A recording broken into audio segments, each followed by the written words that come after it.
कंवारी ननद। अंजलि की उम्र लगभग 30 साल हो चुकी थी। वो एक स्कूल में टीचर की जॉब करती थी। अंजलि के घर में उसकी माँ के अलावा उसका छोटा भाई और भाभी भी रहा करते थे। 30 साल की उम्र होने के बाद भी अंजलि की अब तक शादी नहीं हुई थी। इस बात को लेकर अंजलि की माँ रुक्मिणी देवी काफी परेशान रहा करती थी। माँ, मैं स्कूल जा रही हूँ, जरा मेरा टिफिन तो दे दीजिए। अब क्या पूरी जिंदगी मैं तुझे टिफिन बनाकर देती रहूंगी? अरे कुछ सोचा भी अपने बारे में या बस ऐसे ही? क्या माँ, सुबह सुबह फिर वही बातें लेकर बैठ गई। माँ गलत क्या कह रही है अंजलि दीदी? इतनी उम्र हो चुकी है आपकी, माँ कब तक आपकी सेवा करती रहेंगी?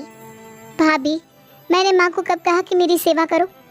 वैसे भी अपना टिफिन मैं खुद तैयार कर लेती हूँ, बस टेबल से उठाकर देने को ही तो कहा था। वैसे अंजलि दीदी, देखा जाए तो टिफिन उठाकर देने की उम्र तो आपकी है। आपका अपना घर परिवार बच्चे होते तो ये जिम्मेदारी आज आप पूरी कर रही होती। एक बात मेरी समझ में नहीं आती, अगर मेरी शादी नहीं हुई तो इसमें मेरी क्या गलती है और तुम सब लोग मेरे पीछे क्यों पड़े रहते हो? अरे कुछ कहना क्या पीछे पड़े रहना होता है? अपने छोटे भाई को देख, तुझसे 3 साल छोटा है लेकिन 2-2 बच्चे खेल रहे हैं आंगन में। मुझे आप लोगों की कोई बात नहीं सुननी, जा रही हूँ मैं। और आप में से किसी को मेरा कोई काम करने की जरूरत नहीं है, मैं खुद संभाल लूंगी। इतना कहकर अंजलि वहां से चली जाती है। शाम को जब अंजलि अपने स्कूल से लौटकर घर वापस आती है तो उसने देखा कि पड़ोस वाली निर्मला चाची वहां पर बैठी हुई थी। क्या बात है अंजलि बिटिया, नौकरी करके वापस आ गई? जी चाची जी, कैसी हैं आप? मैं तो ठीक हूँ बेटा, तुम बताओ शादी के बारे में कुछ सोचा या नहीं? अरे रहने दीजिए ना, इससे तो शादी की बात करना ही बेकार है। कुछ भी कहो तो गुस्सा करती है, बात बात पर आंखें दिखाती है। माँ, आप ऐसा क्यों कह रही है? मैंने कब आप पर गुस्सा किया? अरे अंजलि बेटा, तुम्हारी माँ ठीक ही तो कहती है। 30 की होने आई हो, अब तुम्हें भी शादी वादी कर लेनी चाहिए। चाची जी, आप तो ऐसे कह रही हैं जैसे शादी करने से मैंने मना किया हो।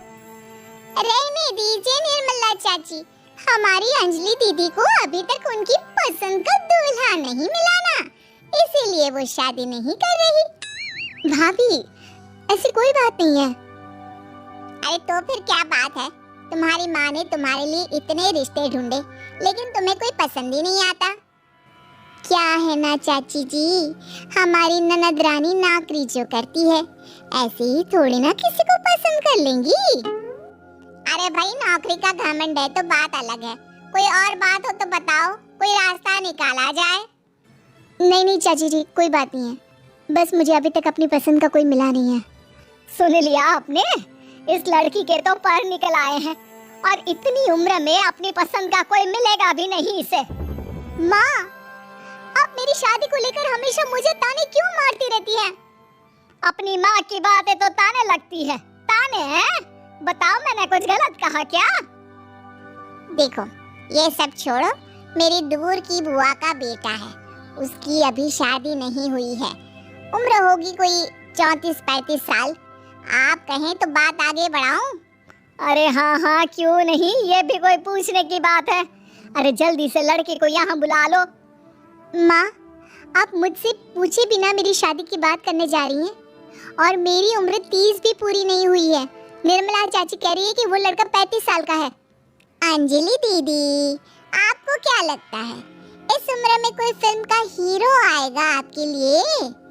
देखिए, अब पसंद और नापसंद की बात तो रहने दीजिए, पसंद करने की उम्र तो आपकी निकल चुकी, अब तो जो भी मिले उसी से शादी कर लीजिए, इसी में भलाई है। तेरी भाभी बिल्कुल ठीक कह रही है, अब जैसा रिश्ता मिले उसके लिए हाँ कर देना ताकि हम भी गंगा नहाए। ठीक है, चलिए मैं उस लड़के को कहती हूँ, वो कल ही अंजलि को देखने आ जाएगा। अगले दिन निर्मला चाची के दूर का रिश्तेदार अंजलि को देखने उसके घर आता है। उसका नाम था अजय। अंजलि जी, तो आप नौकरी करती हैं, वो भी स्कूल में? जी हाँ, मैं स्कूल में टीचर हूँ। हमारी बेटी बहुत होशियार है, अरे पढ़ने लिखने में इतनी होशियार है, इसीलिए तो इसकी नौकरी लगी है स्कूल में। हाँ हाँ ठीक है आंटी जी, जरा मुझे भी तो बात करने दीजिए आपकी बेटी से। जी पूछिए ना, क्या पूछना चाहते हैं? अंजलि मैडम, ये तो बताइए कि आपने अभी तक शादी क्यों नहीं की?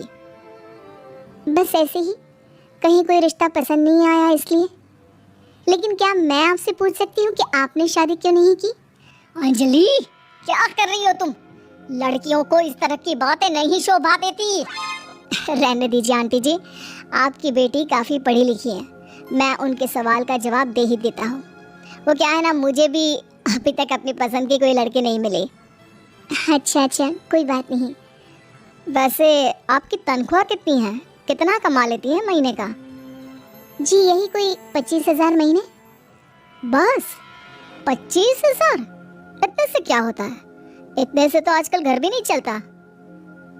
आपके कहने का क्या मतलब है? अरे मैं तो ये सोच कर आया था कि नौकरी वाली लड़की है, आराम से 40,000 कमाती होगी। माफ कीजिएगा, आपका और मेरा रिश्ता नहीं हो सकता। जी कोई बात नहीं, मुझे भी आपके साथ शादी करने में कोई इंटरेस्ट नहीं है। अंजलि, किस तरह की बात कर रही हो? घर आए रिश्ते को ठुकरा रही हो तुम। दीदी, अब इस उम्र में आपको इतनी अकड़ नहीं दिखानी चाहिए। अच्छा खासा रिश्ता हाथ से निकल गया, कहीं ऐसा ना हो कि जिंदगी भर कुंवारी ही रह जाओ आप। कुछ दिन और ऐसे ही निकल जाते हैं और अंजलि की शादी कभी नहीं होती। अंजलि के परिवार वाले बिंदास उसे ताने मारते रहते हैं, लेकिन अंजलि एक बड़ी नौकरी की तैयारी करती है और उसमें सिलेक्ट होने के बाद अंजलि को एक बहुत बड़ी नौकरी मिल जाती है। अब तो दीदी के नखरे और भी ज्यादा बढ़ जाएंगे भाई, अब तो इतनी बड़ी नौकरी जो लगी है। अब इनकी शादी होने से रही। माँ, मुझे नौकरी के लिए दूसरे शहर जाना पड़ेगा। आप जानती हैं ये बहुत बड़ी जॉब है और इसमें पैसे भी बहुत ज्यादा मिलेंगे। अच्छा, कितने पैसे मिलेंगे बेटा?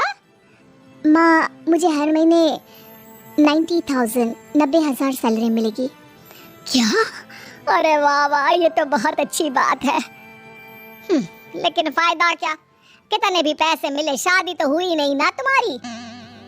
अंजलि नौकरी करने के लिए दूसरे शहर में चली जाती है और जब कुछ महीनों के बाद वो वापस घर आती है तो उसे अपने पति के साथ देखकर उसके घर वाले हैरान रह जाते हैं। अरे अंजलि, तूने शादी कर ली और हमें बताया तक नहीं। और दामाद जी करते क्या है? इतनी बड़ी कार है उनकी। माँ, मैं आपको सब कुछ बताना चाहती थी, लेकिन आप सबके ताने सुनकर बहुत दुखी हो गई थी और इसलिए मैंने अपनी पसंद से शादी कर ली। मेरे पति मेरे साथ ही ऑफिस में नौकरी करते हैं और बहुत बड़े अफसर हैं। और एक बात बताऊँ माँ, आज मैं बहुत खुश हूँ।